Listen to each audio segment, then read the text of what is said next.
MTV news Kannada ವಾಹಿನಿಗೆ ಸ್ವಾಗತ. ಯಾದಗಿರಿ ಜಿಲ್ಲೆಯಾದ್ಯಂತ ನಿರಂತರ ಧಾರಾಕಾರವಾಗಿ ಸುರಿದ ಮಳೆಗೆ ನಾಯ್ಕಲ್ ನಾಲ್ವಡಿಗೆ ಸೇತುವೆ ತಾತ್ಕಾಲಿಕ ಸೇತುವೆ ಜಲಾವೃತವಾಗಿದೆ.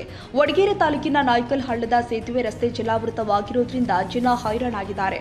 ಈ ನಾಯ್ಕಲ್ ಹಳ್ಳದ ಸೇತುವೆ ಮೇಲ್ದರ್ಜೆಗೆ ಹೇರಿಸಬೇಕು, ಶೀಘ್ರದಲ್ಲೇ ಹೊಸ ಸೇತುವೆ ನಿರ್ಮಾಣ ಮಾಡಬೇಕು ಅಂತ ಸರ್ಕಾರ ಮುಂದಾಗಬೇಕು ಅಂತ ಉಮೇಶ್ ಕೆ ಮುದ್ನಾಳ್ ಆಕ್ರೋಶ ವ್ಯಕ್ತಪಡಿಸಿದರು.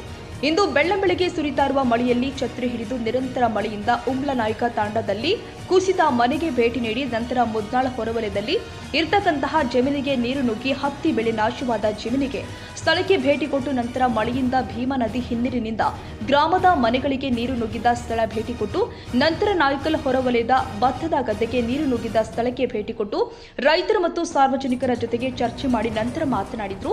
ಜಿಲ್ಲೆಯಾದ್ಯಂತ ರಾಜ್ಯ ಸರ್ಕಾರ ಅತಿ ಶೀಘ್ರದಲ್ಲೇ ಈ ಅತಿವೃಷ್ಟಿಯಿಂದ ಮನೆಗಳನ್ನು ಕಳೆದುಕೊಂಡವರಿಗೆ ಜಮೀನಿಗೆ ನೀರು ನುಗ್ಗಿ ಭತ್ತ, ಹತ್ತಿ ಮತ್ತು ತೊಗರಿಗೆ ಸಂಪೂರ್ಣ ಹಾಳಾಗಿದ್ದು, ಈ ನಿರಂತರ ಧಾರಾಕಾರ ಮಳೆಯಿಂದ ಗ್ರಾಮದಲ್ಲಿ ಮಳೆ ಮತ್ತು ಚರಂಡಿ ನೀರು ಕಲುಷಿತವಾಗಿ ಜನ ಜಾನುವಾರು ಸಾಂಕ್ರಾಮಿಕ ರೋಗದ ಭೀತಿಯಲ್ಲಿ ಬದುಕುವ ಪರಿಸ್ಥಿತಿ ನಿರ್ಮಾಣವಾಗಿದೆ.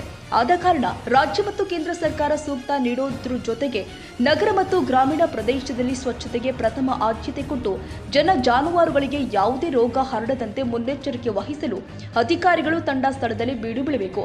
ಮನೆಗೆ ನೀರು ನುಗ್ಗದ ಹಾಗೂ ಮನೆಗೆ ಕುಸಿದ ಬಿದ್ದ ಕುಟುಂಬಸ್ಥರಿಗೆ ಗಂಗೆ ಕೇಂದ್ರ ತೆರೆದ ಉಪಹಾಚಾರ ಮಾಡಲು ಮುಂದಾಗಬೇಕು ಅಂತ ಒತ್ತಾಯಿಸಿದರು.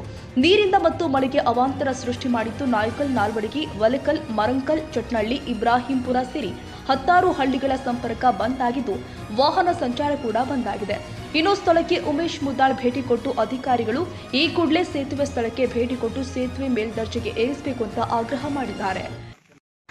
ವಡಗೇರಿ ತಾಲೂಕಿನ ನಾಯ್ಕಲ್ ಗ್ರಾಮದ ಭತ್ತದ ಗದ್ದೆಯಲ್ಲಿ ಜಲಾವೃತ ಆಗಿರತಕ್ಕಂಥ ಭೀಮಾ ನೀರಿನ ಹಿನ್ನೀರಿಲಿಂದ ಸಂಪೂರ್ಣ ಜಲಾವೃತ ಆಗಿರತಕ್ಕಂಥ ವಲ್ಕಲ್ಲು, ಮರಕಲ್ಲು ಮತ್ತು ಚಟ್ನಳ್ಳಿ, ಇಬ್ರಾಹಿಂಪುರ ಸೇರಿದಂತೆ 10 ಹಳ್ಳಿ ಹೋಗ್ತಕ್ಕಂಥ ಈ ರಸ್ತೆ ಸಂಪೂರ್ಣ ಏನಂತಂದ ಜಲಾವೃತಿಯಾಗಿ ಸಂಪೂರ್ಣ ಒಳಗಡೆ ಹೋಗ್ಲಕ್ಕಾಗಲ್ಲ. ಯಾವುದೇ ವಾಹನ ಹೋಗೋದಾಗ್ಲಿ, ಜನರು ಏನಾದ್ರು ರೈತರ ಜಮೀನಿಗೆ ಹೋಗ್ಲಕ್ಕಾಗಲಿ, ಎತ್ತು ಬಂಡಿ, ಟ್ರ್ಯಾಕ್ಟರ್ ಯಾವುದೇ ಹೋಗಲ್ಲ. ಸುಮಾರು 4 ರಿಂದ 5 ಫೀಟ್ ಹೆಚ್ಚು ನೀರು, 4 ರಿಂದ ಸುಮಾರು 8 ಸಂಪೂರ್ಣ ಇದೆಲ್ಲ ನೀರು ಒತ್ತಿಕೊಟ್ಟು ಹಿನ್ನೀರಿದು ಮಳೆ ನೀರ ಜೊತೆಗೆ ಏನದ ಭೀಮಾ ನದಿ ಹಿನ್ನೀರಿದು ಒತ್ತಿಕೊಟ್ಟಿರೋದಕ್ಕಂತ ಪೂರ ಕಂಪ್ಲೀಟ್ ಹೊಲಗಳಲ್ಲಿ ಇರ್ತಕ್ಕಂಥ ಜಮೀನಲ್ಲಿ ಇರ್ತಕ್ಕಂಥ ಭತ್ತ ಮತ್ತೆ ಹೆಸರು, ಭತ್ತ ಮತ್ತು ಹತ್ತಿ, ತೊಗರಿ ಸಂಪೂರ್ಣ ಏನಂದ್ರೆ ಇವತ್ತಿನ ದಿವಸ ಬೆಳೆ ಹಾಳಾಗ್ತಾಗುತ್ತದೆ. ಇದು ಈ ಸೇತುವೆಯನ್ನು ಮೇಲ್ದರ್ಜೆಗೆ ಎತ್ತಬೇಕು.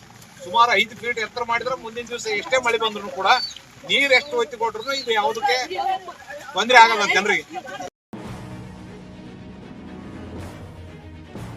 ತಾಜಾ ಸುದ್ದಿಗಾಗಿ ಎಂಟಿವಿ ನ್ಯೂಸ್ 24x7ಗೆ ಸಬ್ಸ್ಕ್ರೈಬ್ ಮಾಡಿ ಮತ್ತು ಬೆಲ್ ಐಕಾನ್ ಅನ್ನು ಒತ್ತಿ. ತಪ್ಪದೇ ಲಿಂಕ್ ಶೇರ್ ಮಾಡಿ.